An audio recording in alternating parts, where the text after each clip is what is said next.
Hello, you beautiful people. Welcome to the Dear Dad podcast. This is the place where we address dad dynamics and discuss personal experiences, stories, and poem submissions to help provide a platform for healing while simultaneously uplifting one another. Let's change the dad narrative all around. Let's go. Let's grow.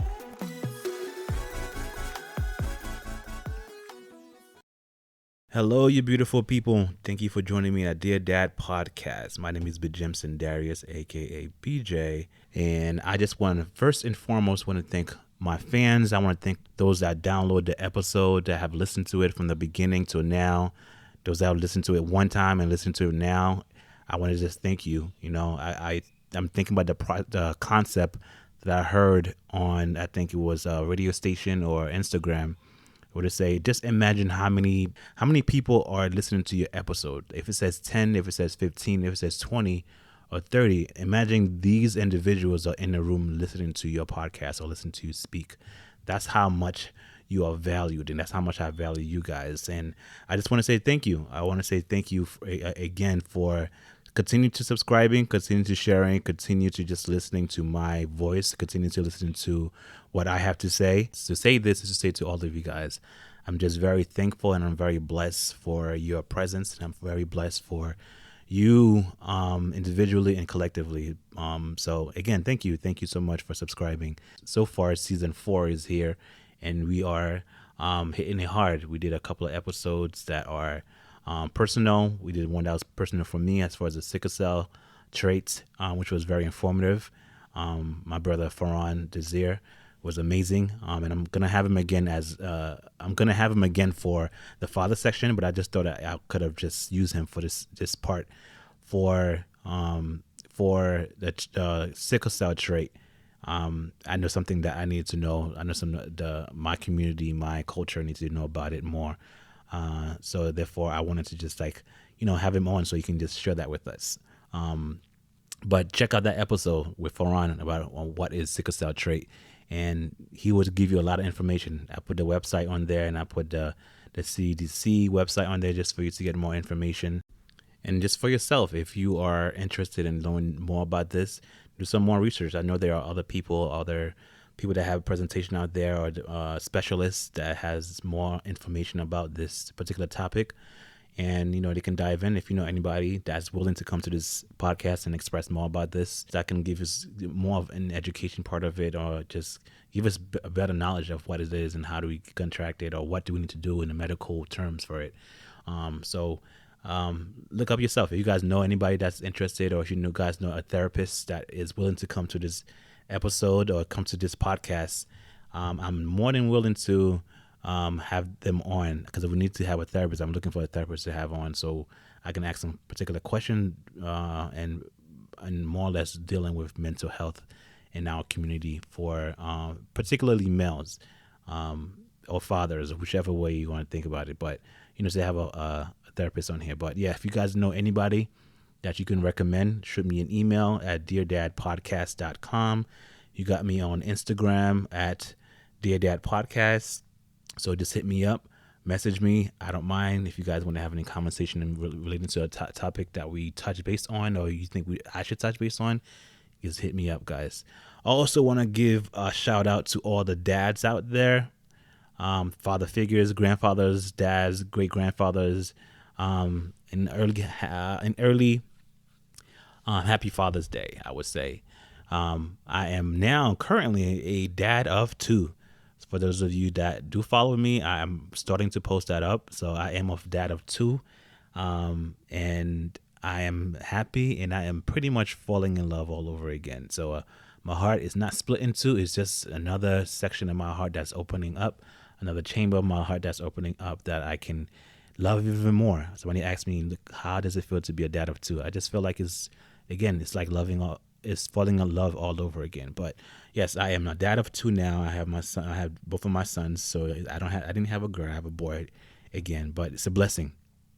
I absolutely love that. So I want to say happy Father's Day to all the dads out there for what you guys are doing, the amazing job that you guys are doing. I believe in you, and keep doing what you're doing. Be an example, be the best version of yourself, and continue striving forward. I am proud of every last one of you guys. So a huge shout out to my dad, a huge shout out to my brothers, big brother P, my younger brother G. You guys are doing a phenomenal job as dads, and I just wanted to give you guys a shout out early. Happy Father's Day, and those of you that are close to me, that you guys know how much I feel about you guys and how much I love you. I want to give you a shout out as well personally. Just want to say thank you, especially those dads that come on this podcast that share their experience in fatherhood. So I just wanted to give you guys a special shout out for one coming on, for giving us your experience, your journey as fatherhood, and giving us wisdom about fatherhood. But yeah, I just wanted to give a shout out to you guys for coming through, for being a great dad, and for being an example to me. So so today I wanted to talk about particularly something I came across when I was searching certain topics to talk about, or I wanted to share with you guys. This one's particularly was labeled things that I wish I knew before I became a dad. And I chose that particularly because, how many of us, especially those that don't have a dad, wish that, if I wasn't a father before I was a dad, I wish I knew certain these things. I wish I knew certain things before I jumped into it. I'm not saying you wouldn't do it, but it's better to know, to be knowledge of certain things instead of just going into it blindly. So a few things that I wish personally, or just out to you guys, that I wish I knew before I became a dad, and what I was getting myself into, or what I should expect, I would say, because every child is different, so you don't know what you're getting into. But there are things that you can share. Some of these things on the list is it's common sense, I would say. It's hard. I'm trying not to say that word because not everybody understand or that have that common sense, quote unquote. But certain things that I wish that I have known before having a child. Things that I should have known, things that I feel like other dads should be telling other dads to be, what to expect, what to look forward to, the goods, the bad, the ugly, the wants, the don't wants, all that stuff. So this is pretty much a list of things that I felt was kind of relevant, at least I can relate to, and I'm hoping that you guys can relate to it as well. So a few things that I wish, again, the topic is pretty much a few things that I wish I knew before I was a dad. So let me hop right into it so I won't take too much of you guys' time. So the first one, I think it's like 13, but I don't know if I'm going to go through the whole thing. One of the first ones that I want to tackle is give their growing mind more credit. I wish I knew about how much a child absorbed at an early age. That's pretty much what it's saying. Like, give the brain credit. I know so many kids personally, I think for my nephew, they remember, and my niece, they remember like things when they were like very, very young. And I say that because I don't remember anything. Maybe it's just particularly me, but the amount of information that they can retain and remember is profound. So do not, what can I say about this? So do not think that whatever is done in front of your child at an early age that they're not going to remember it. That's one thing particularly I would have to pretty much say. A lot of people out there having arguments and yelling and screaming and disciplining and all that stuff in front of the child, and they're thinking that, the kid doesn't hear, right? The kid doesn't know what's going on. They may not exactly know what's going on, but they hear it, right? So you have to understand there are certain conversation that you can't have in front of your child. There's certain language that you can't have in front of your child, depending on the person. Some people curse and say certain things in front of the kids, but don't go under the impression that they don't understand or they don't remember or they're not going to remember this conversation. I mean, granted, let's think about certain things that your mom or your dad have told you when you were young, or any friends or family of yours that have told you something and it hurt you and you remember it till today. You remember how it felt. You remember the words that came out. You remember where you were, what you were doing, what you were holding. Some of us can remember what color of clothes we were wearing. So you have to understand that kids' mind, or even though they are young and is developing, we have to understand that they are going to remember a lot of things. But more than that is not only if they remember, but the long-term effect that is going to have on them if they are impacted negatively, right?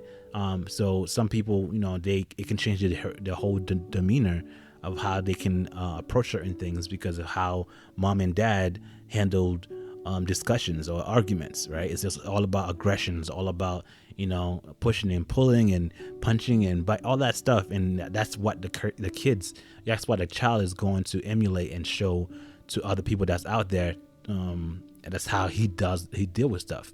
I've went out with one or two individuals that the people, they had anger issues, right? They have the way they deal with discussion or misunderstandings, or a way of developing things is just arguing or it's aggression.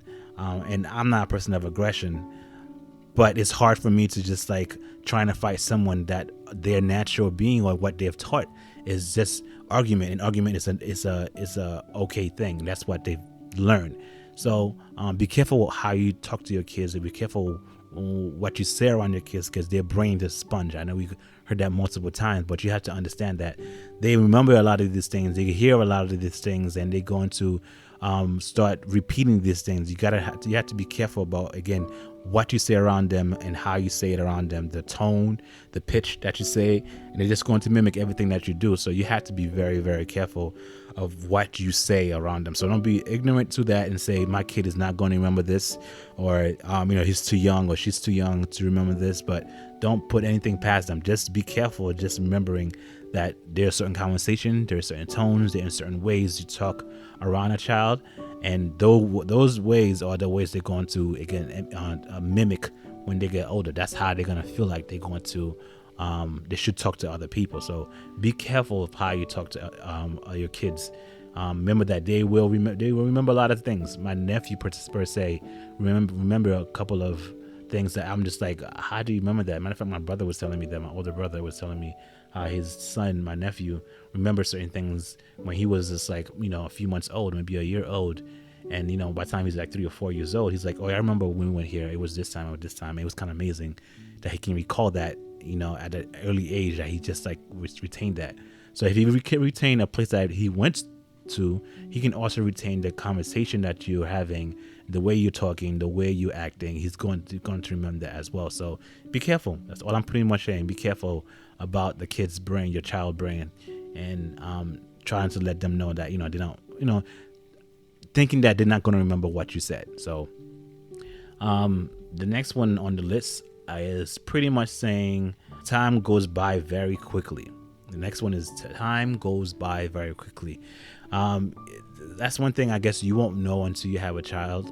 You won't have a kid on your own, start realizing these things, how fast they grow and how much you're growing. I mean, it's always going to be a growth thing, but you will see their development faster than you can see yours. Because you go look at pictures, you look the same, but you look at a picture 3 months later, you look the same, but they're growing. It's because they're growing faster. Your growth had already stopped, and you're just getting older. But for them, they're gonna go faster. So time goes by fast. So capture everything that you can: photograph, videos, go to events. Whatever it is that you can do to collect those memories. Remember that it goes by quick.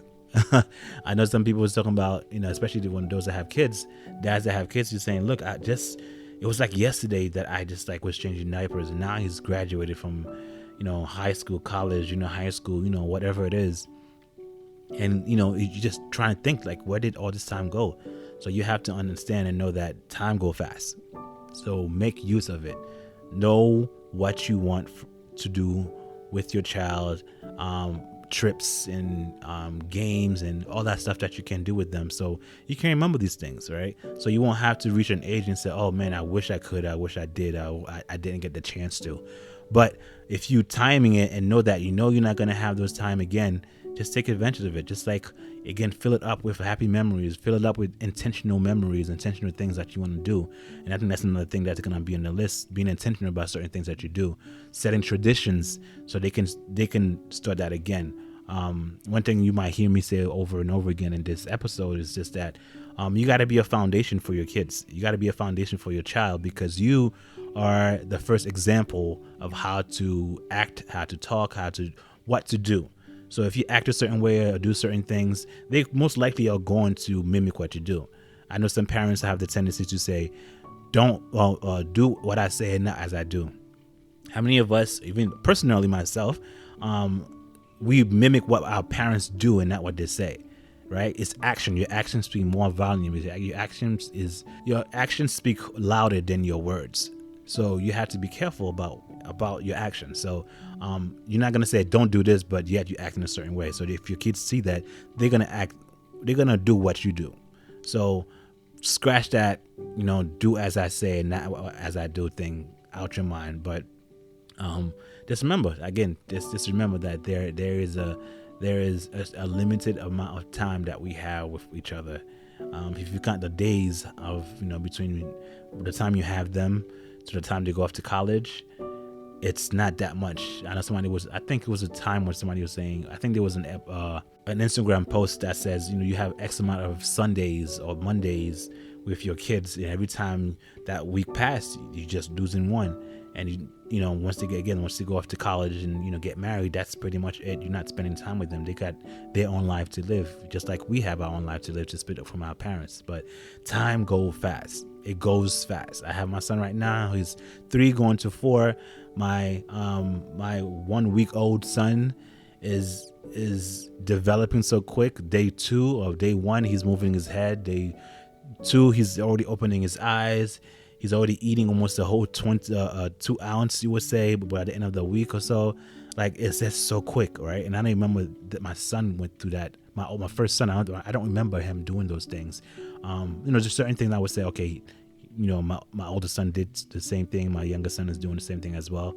But for the most part, I don't remember, because I don't have the capacity to remember all these things. But because I know I don't have that talent of remember everything, my best way of recording these things is either talking about it on the podcast.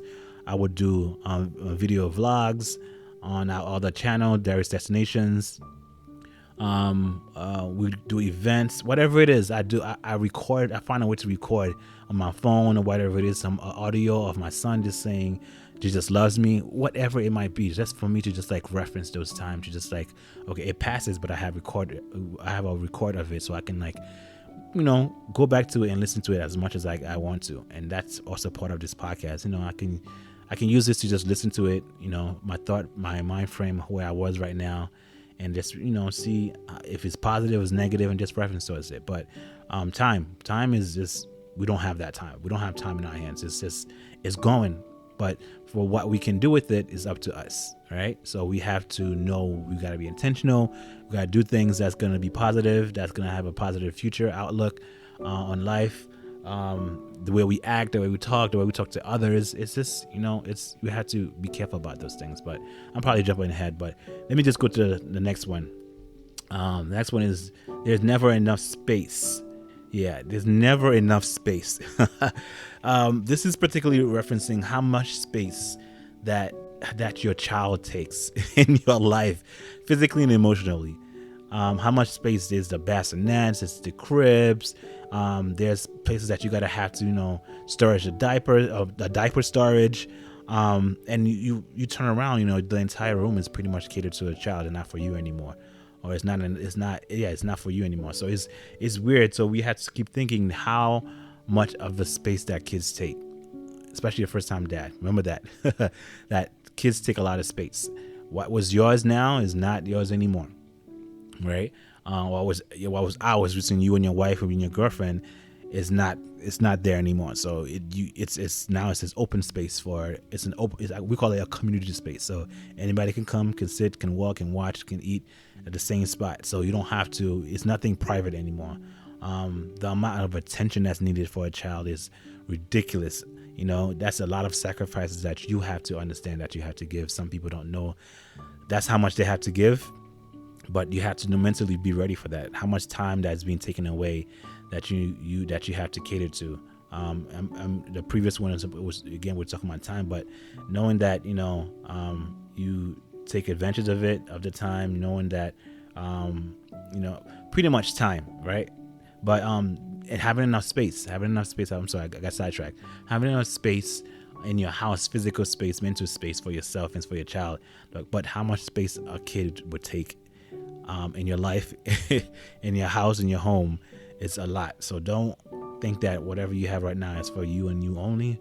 Just know that, just enjoy the time that you have with it now, because by the time the child comes, it's either going to go away or it's going to be pushed aside, because everything else is going to be catered to the child. So expect to share everything, if not a lot of things, if not everything. Okay, so this one is kind of funny, but it's real. So this one says, relax, poop isn't that bad. I've had my share experience with getting pooped on with my son. I'm talking about, projectile poop, because I didn't cover him up before I decided to change him. The same thing with pee-pee. I got pee-pee on me and all that stuff, but people mostly get grossed out because of the poop, because it smells, because it's poop. Period. It's poop. It's not that fun. But as a dad, you start realizing that these things is not that big of a deal. There's a lot of things that you're gonna experience, but this is definitely one of them. That poop is not that big of a deal. Like, just chill, do what you gotta do. If you gotta put a mask on, if you gotta put whatever you gotta do, get that done, and change the diaper. Some people just veer away from that or just can't take it. Just man up, I would say. I don't like saying that word, but just man up and change the diaper.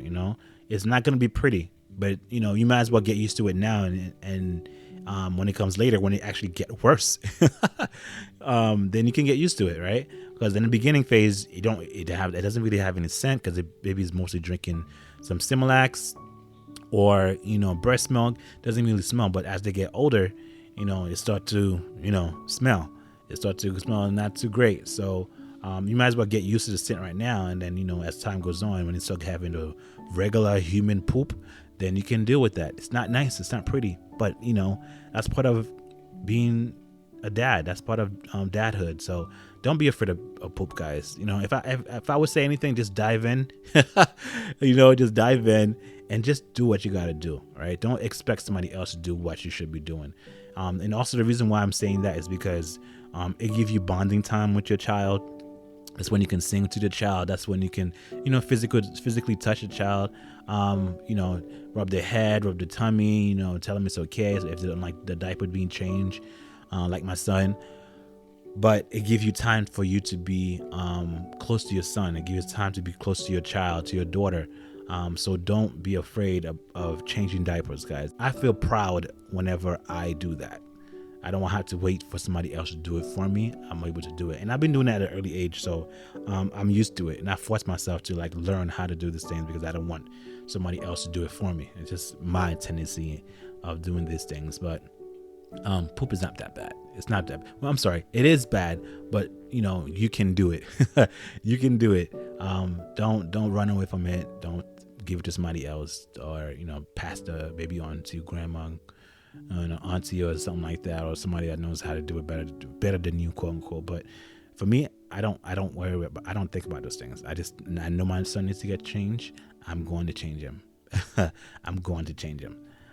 So right, let's move on to the next one. Not all arguments need to be won. This is for marriage. This is when you have 1, 2, 3, 4 kids. And I think you could take this pretty much in everywhere in your life. But as new dads, know that conversation you have with your child when they're a baby and when they are older, it's not about winning an argument. For me, it's not about winning. It's about understanding what the other person is saying, or trying to make the person understand what you're saying without yelling and screaming. Those are just, communication cues that you can try to look into, but not pointing fingers and not trying to be rebellious, or don't try to be, that's not rebellious. Don't try to be revengeful. Just always trying to listen, actively listening and stuff like that. But for first time dad, I'm really gonna hit home and say, I'm really gonna try to pin this down and say that arguments is not something that you're trying to look to win, especially a dad. You're gonna notice that you're gonna let a lot of things go because it's not worth holding on to. you're gonna let a lot of things go because it's not something that you need to hold on to. You're gonna be like, there's better stuff or meaningful stuff that I need to discuss or I could get mad at, instead of trying to win every arguments and every conversation. It's not about winning. If you're going in it to win something, you already lose. So it's arguments with your child, with your spouse, and with your child. Just find a way for you to know how to communicate, how to talk. And it's not about arguing, it's about communicating, proper communication.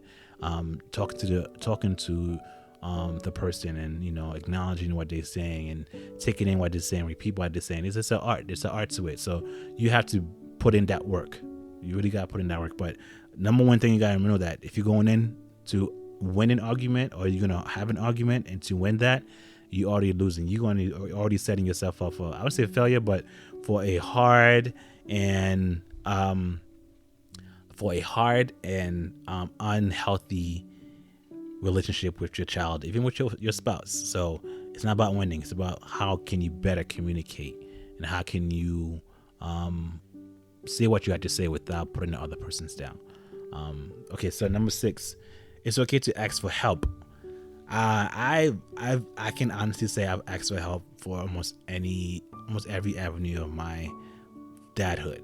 I've done it before I became a dad, and I did it, while I was a dad. Like, look, I don't know what to do. My brothers were older than me. I'm sorry, my older brother P and my younger brother G, they were dads before I am. So I would always try to ask them questions, or I was just trying to pick up cues and then pick up certain things that they say, or the things that they do, so I can like mimic that as well. So I ask for help. How do you feel about certain things, and why do this happen? Or are you the only one that's going through this? Or am I the only one that's going through this? I would say, am I the only one that's going through this? Because this happened, and I don't know what to do. The baby's crying consistently. Fed him, I burped him, I changed the diaper, and the baby's still crying. Why the baby's crying? I try to give pacifier and it's not working. What do I do, right? Because those things can be frustrating. Even me, I'm a dad of 2. I already had a son already. But, every child is different. My son right now, he loves to eat. My second kid, he loves to eat, and he needs to eat when he needs to eat. He wakes up, and the first thing he's looking for is to get fed. If he's not fed, he's not anybody's friend. Those are almost the 2 times I would say my son really cry, is when his diaper is being changed. He doesn't really like that. And when he needs to eat. So he likes to eat, which is always a good thing for a kid that likes to eat. But ask for help. If you don't understand something, if you don't know how to do something, ask for help. Look it up. I mean, Google and YouTube and all that stuff, they have a lot of things out there that can help first-time dads how to deal with certain things. Instagram is great with those things right now, especially now the dad movement is happening. And, there's a lot of people that have questions, and, how do I go about doing this, and the stress of it? How do I go about doing these things? How do I go about being distressed about certain things? There's a lot of things to do, but if you don't understand what to do, how to do it, ask questions. Let's not be ignorant to these things. The more we ignore these things, the more we ignore asking for answers, asking questions and looking for answers. We're gonna, again, you are I'm gonna say me, you are setting yourself up for a harder fatherhood for the future, because now you are trying to figure things out on your own, whereas you can ask someone that's been there or that is going through it and ask them, look, how did you get through this? I want to know. And they will tell you. So instead of you trying to figure it out yourself, you already have someone that's an example. You already have someone that as an example to teach you how to avoid these things or how to deal with situations. So instead of doing it yourself, breaking your back, and hurting your head, trying to figure certain things out, ask for help. That's like, if you get a dresser drawer, you don't know what to do, right? You don't know how to go about doing it. You're not a person that, you're not really that handy. Instead of trying to figure it out yourself, and it takes you almost 2-3 hours, if not 5 hours, to figure it out, and it's still wrong, call one of your friends up. Ask for help. Can you come and help me? I'm not too great with this. Can you help me with that? And that's going to build a better relationship with you and whoever else that you call, because you show trust in them. They're going to show trust in you. But it's okay. It is absolutely okay to ask for help. You don't know something, ask for help. as men, particularly for me, I hate asking for help because I want to figure it out myself. But if it's something that I know I can't do, I know I cannot understand, I'm gonna reach out. Probably reach out to my cousin E, or reach out to my brothers, or one of my close friends that I have, I have a relationship with. I was like, look, I don't know what's this. I don't know how to do this. I need a drill or something like that. Can you help me out? And the more you put trust in other people, they're gonna put trust in you as well. So ask question, guys. Ask a question. Don't be that person that won't try to figure things out on their own and then end up being worse than what it should have been. So don't be afraid to ask questions. All right, so this one is label it as screen time isn't as evil as it's made out to be. So I know a lot of people right now that's saying, do not put your kid in front of the television for too long. Do not give them, do not watch YouTube for too long, or do not let them be on a device for too long, which I absolutely agree with. I really do agree with, that time frame in front of the screen. It can hurt them for some kids in the long run.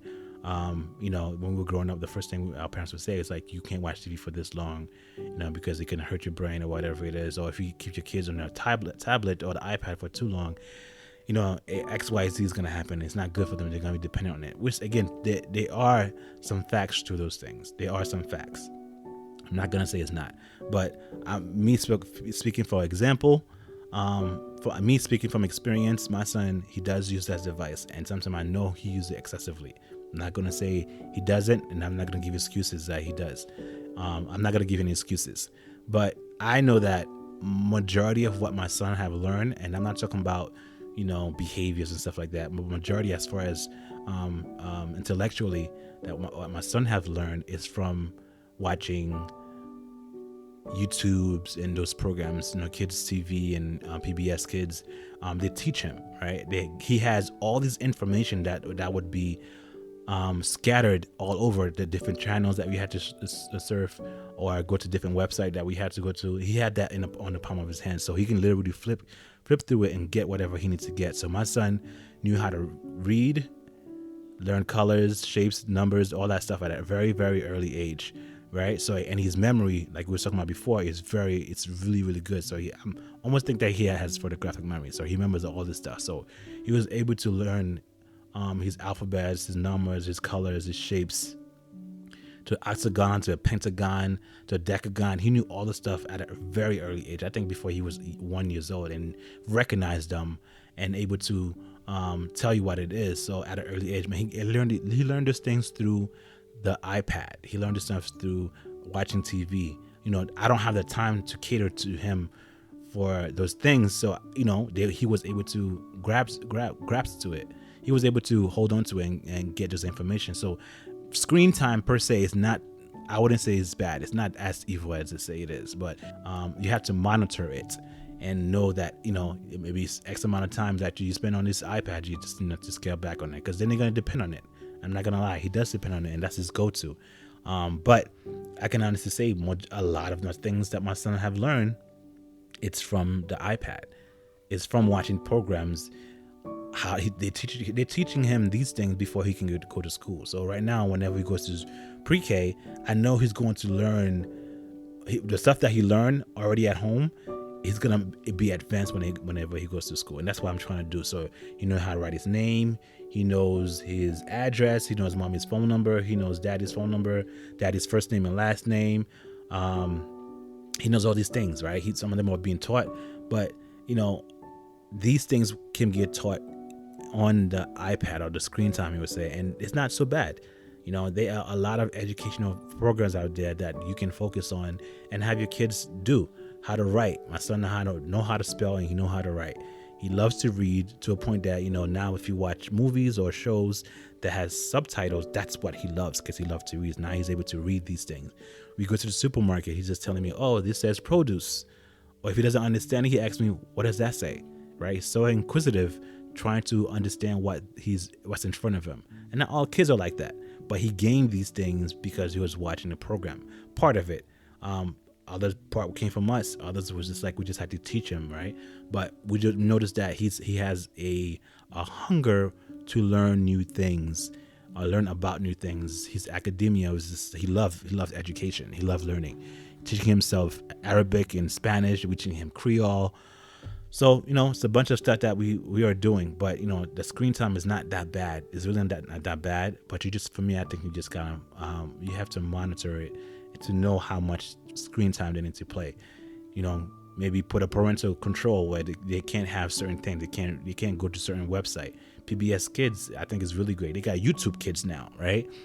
That caters to just for kids, and the programs there is for kids, and the shows there is for kids. So they're not going to venture out into the regular YouTube that they're going to fall into a rabbit hole of stuff that they don't need to be exposed to, right? So it can be controlled. So it's not that bad to have screen time or an iPad or a tablet. You just have to control it. My son gained a lot from it. Others maybe could be different. I'm not speaking for everybody. I'm just speaking for myself. But I'm also saying that screen time on the iPad or on the phone, on the iPad, on the television or a tablet, it's not that bad. Or should I say your phone, period, right? It's not that bad. So just monitor it and know that the time you spend on that device. Every kid learned differently, and my son just happened to learn a lot on YouTube Kids. The next one is, it is okay to make mistakes. As a dad, you're going to make mistakes, especially a first-time dad. You're going to make mistakes. That's where, if you don't understand certain things, ask questions. You're going to make mistakes. You're going to overfeed your son. You're going to forget to do certain things with your daughter. You're gonna maybe not put in the socks. Maybe not swaddle your child as when they're supposed to be. I know when I first got my son, I think the first week or so, and he was born in the summer, so it was very, very hot on the place that we was living in, and I had the AC on, and I think he was a couple of days old, and he was on the bassinet next to the bed, and my wife woke up sporadically and looked at him, and he was a little bit blue because that was my mistake, because I can't sleep in the heat, so I put the AC on. My mistake was that I wanted to put the AC on because I was hot. But as a baby, what I was taught was that babies cannot regulate their temperature, so they don't get goosebumps, they're not sweating, and so therefore they can't regulate their heat. They cannot increase it or decrease it. So that's why we bundling them, put a hat on them or the gloves on their hands, because they need to regulate their temperature. They can't do it. That's why we have to be careful about that. So I woke up, my wife woke up, should I say, and my son was a little bit blue. There's a little bit transparency. My little was a little bit blue. So my wife was like, turn off the AC. So I turned it off, and she just like held him, and we had to sleep the rest of the night in the heat. But again, I made a mistake. I didn't know, because I was thinking about myself, right? I was thinking about myself because I'm hot and I want to get cool off, but I'm forgetting that my son doesn't have, he doesn't have goosebump yet. He can't shiver. He's not doing anything. All you can do is just like his body temperature will just drop. And that's exactly what happened. And I am sorry. And I'm praying to God that there wasn't any no lasting effect on that. But you're going to make mistakes. Maybe on the formula, you're going to put too much or not enough or something like that. You're going to forget to feed your child the time they're supposed to get fed. A newborn baby is supposed to get fed around 2 hours to 2.5 hours, no more than 4 hours. I would even say 4 hours. 4 hours is going to be way too long. So you want to keep the stomach, they have to have some kind of substance in there. If it's breast milk or if it's Similac, any kind of formula, they have to have some substance. But you don't know these things when you first become a dad. But I'm telling you now, for those of you that are a new dad or look forward to be a new dad, you're gonna make mistakes. Don't beat yourself over the head with it. Just look, I made the mistake here, own it, and say, let me learn something from it, right? But there's a lot of stuff that you are not being told. I can't remember everything that I did that was wrong. I couldn't put a diaper on correctly at first. I think I had to figure out, where does the diaper go? Where does the Velcro goes? If it goes in the front, it goes in the back. I had to learn that, right? You're gonna make mistakes. You make mistakes. Everybody make mistakes, right? But again, what the previous statement was that, ask for help, but don't beat yourself up if you do make a mistake. Everybody make mistake. I make mistake. You're gonna make mistake. Just learn from it and move on, and just don't beat yourself up. Right? You're going to make mistakes. You're going to stumble. You're going to trip. hopefully not trip with the baby. But everybody make mistakes. My wife had only a couple of flukes herself. I'm not gonna mention it because this is not about moms right now, and I don't want to put her in the spot. But she did her own thing as well. But particularly for me, I've done a lot of stuff that I'm not. I wouldn't say proud of. That I was like, oh man, I wish I knew this, or I forgot about this, or that I should have done this differently. You're gonna get that, and you're gonna get that with every child. If you have more than one kid, you're going to learn as you go. First child is going to be everything. You're going to put everything in the basket. You want everything to be perfect. You want everything to be done right. And then the second kid, this is just a true statement. And the second kid is going to be like, okay, we can just get hand-me-downs, or you don't need that. We don't need this. Because then you learn from it. You're not going to spend, all your paycheck on, on stuff that you don't need, or that's going to be temporary. Where you can actually spend it something better. But you learn from these things. You learn about yourself. You learn about who you are. You learn who your child is. But you're gonna make mistakes. Don't be afraid about making mistakes. Don't be afraid when you do make mistakes, because it does happen. It does happen, and it's going to happen. But give yourself credit. Just say, "Oh, I messed up. Let me just get up and continue." The kid is not hurt. The kid is not, I'm going to say hurt. I don't want to say anything else. The kid is not hurt. He's alive. He's breathing. Let me, next time around, let me remember not to do certain things. But mistakes happen, guys.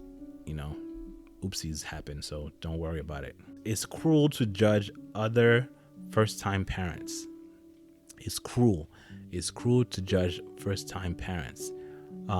Especially for those of us that are in the game for a while. We have a kid, and we have the second kid or third, whatever it is. We know, like I said before, the first kid is, you want to do everything. After a while, start to learn from it. But don't be so cruel to a first time parent, especially parents, your parents themselves, because they've done it. They're gonna trying to find a way. If it's done correctly, they're gonna try to help you. But because they've been there before, the first thing they want to do is step in and try to do it themselves, instead of teaching you this is what they need to do, or judging you, saying, "Oh my God, why would you do certain things? That's really stupid of you to do something." Like just criticizing and putting down first time dads. I'm not doing things, not participating and all that stuff. Stuff hurts. So people have to be careful what to say, especially with a first time dad. If it's the first time for you to do anything, know that you're going to make mistakes, like we said before. But don't be so judgmental on those that are first time dads. Just know that they're going to make mistakes just like you did, but they got to learn from it. But you can't just be so critical. Why is the stroller in the middle of the aisle when we got to go shopping? I understand that it happens, but just talk to the person, and not trying to ridicule and point fingers and put the person down. Be very careful about what you say. I always say that words matter, and you have to know what you say, when you say, and how you say it. It does matter. So first time parents, it can break someone down, especially as a parent, first time parent, and you tell them, look, you're doing this wrong. Just approach the individual and say, look, don't forget to take the baby off, or make sure you put the baby in the car seat first before anything else. Don't lock the doors, and don't leave the baby in the car for too long or by themselves. I'm sorry. Don't ever leave the baby in the car by themselves. For whatever reason, wherever you're gonna go, you go with the baby. All this stuff matters. And again, people make mistakes. I get it, but for first time parents, be a little bit gentle about that.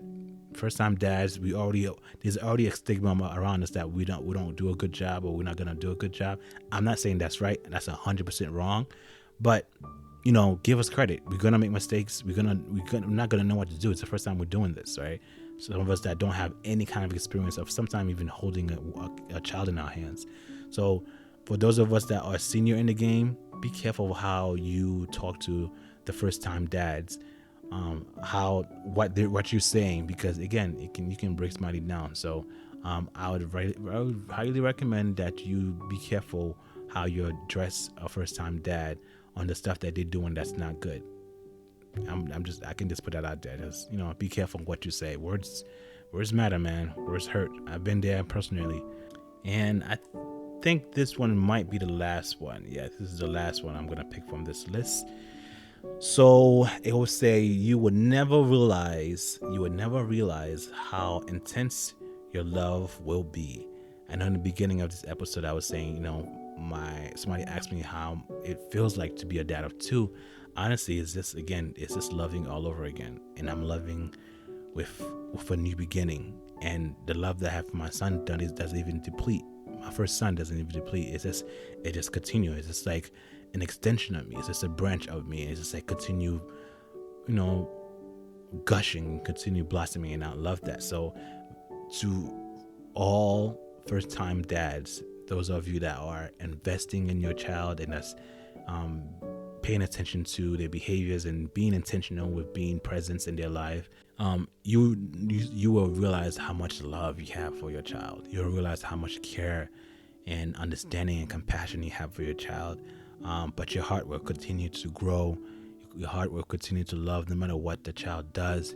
You're still going to love them. And you won't understand that until you have a kid of your own. So for your first time dad, just allow your heart to be open and know that it is for a good reason. Be vulnerable. Be weak if you have to. Cry if you have to. I don't mind. I don't care. When it comes to my kids, I don't really care. I'm going to show them that I am emotional. I'm going to show them that I do get hurt. I do cry. I'm going to show them that because I want them to know that it's okay for them to show that part of them. Growing up, I didn't get that. And majority of us, especially my age, my generation, don't really get that. Society have this stigma against men and women. It's too different, right? A girl can fall down and you get consoled, you get rubbed and say, baby, okay, what's going on? Kiss the boo-boo. And the brother little brother can trip and hurt himself. And the first thing we was like, stop crying, man up, right? Crying is for girls. So we're taking that power away, and we are growing unhealthy kids. So know that your love is going to grow. It's going to be different from the way you love anybody else in your life. Your parents, your siblings, your wife, your girlfriend. It's going to be completely different. When you become a dad for the first time, know that your heart is going to double.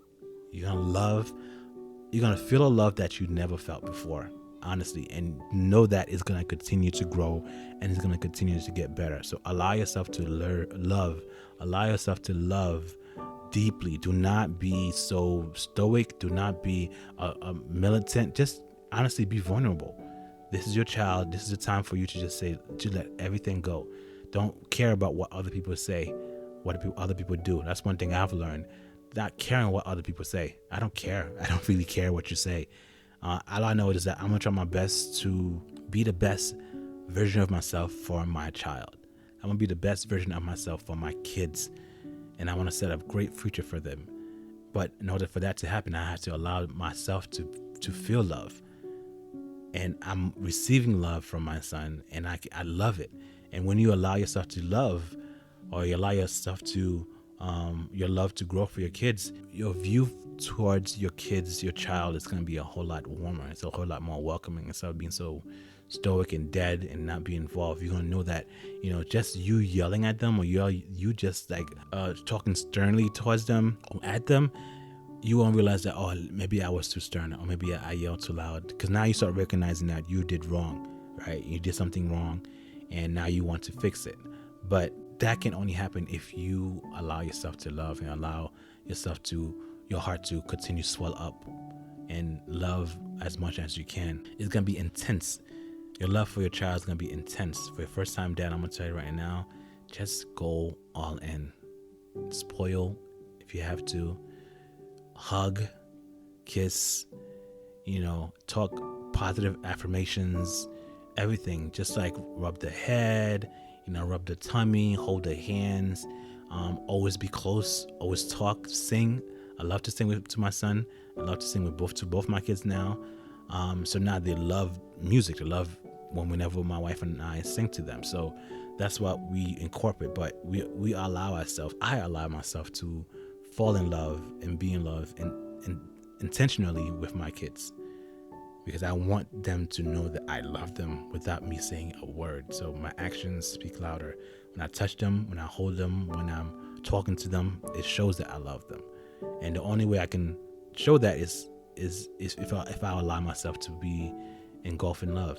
You know, I feel like I'm redundant, but I'm serious about this. So let's be different from what our previous generation of men were, or fathers or grandfathers. If those of you that had great examples, you are exempt from this. I'm talking about those of us that don't have example or didn't have examples of good dads, and now we have the privilege of being a dad. So now we want to be different.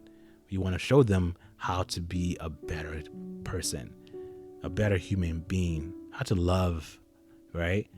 It's okay to cry. It's okay to show your emotions. It's okay to just be vulnerable. It's okay, right? It's okay. Guys, that's more or less it for today. That's what I want to bring forth to you guys.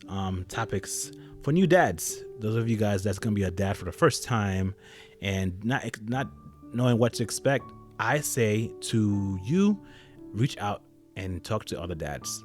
Do your research. Just like if you were getting a job interview, you do your research about the company. Do your research. Ask dads. Be in groups. Be in Zoom meetings that have other dads out there. Ask questions. Google stuff. YouTube stuff. Go to Instagram. Ask other dads. Like, I'm a new dad to the game. What should I expect? And I'm pretty sure you're going to get some really good answers right now. You're going to get really good answers. You're not going to get some arrogant or stupid questions or stupid answers. But you're going to get some really good hardcore answers from real people. Real men out there, real dads.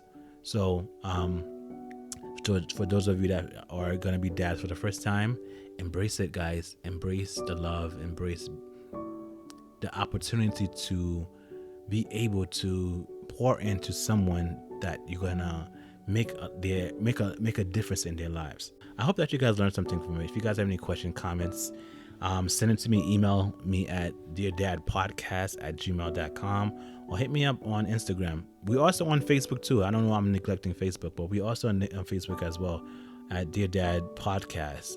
And look us up. If you have any questions based on these particular subjects that I hit, there was others I just feel like was relevant. It wasn't relevant to me, so I couldn't touch base on it.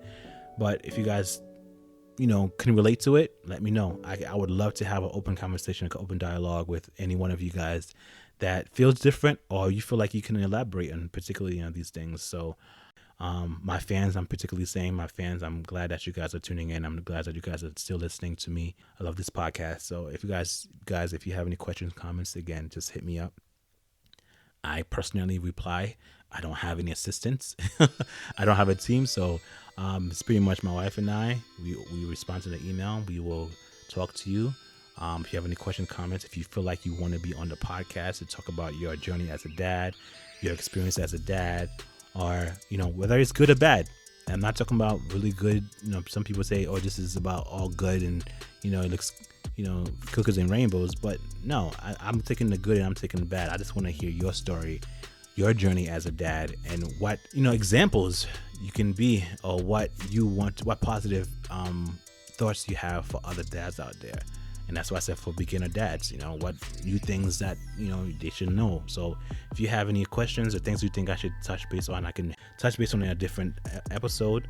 But let me know. Again, drop me a message. If you feel this episode was it's not relevant to you, or you feel like it didn't mean anything to you, I do apologize. For those of you that do feel like it hit home, please share and talk about it. Let's talk about it. I'm here on Instagram. Let me know.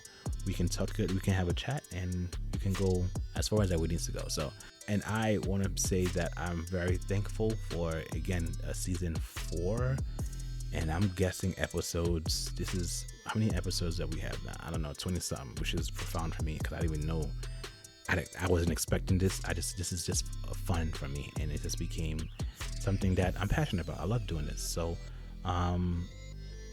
I guess I won't hold you guys any longer. So first time dads, be the best version of yourself and continue to strive to do better. Ask questions, be humble, and know that you can make mistakes. Ask for help. So again, I do apologize. I am not going to hold you any longer. I will catch you in a few. Bye.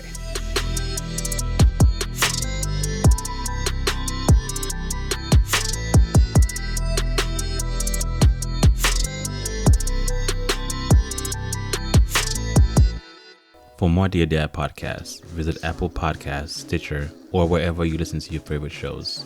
Make sure you check Dear Dad Podcast on your favorite Instagram social media platform at Dear Dad Podcast. Catch you later.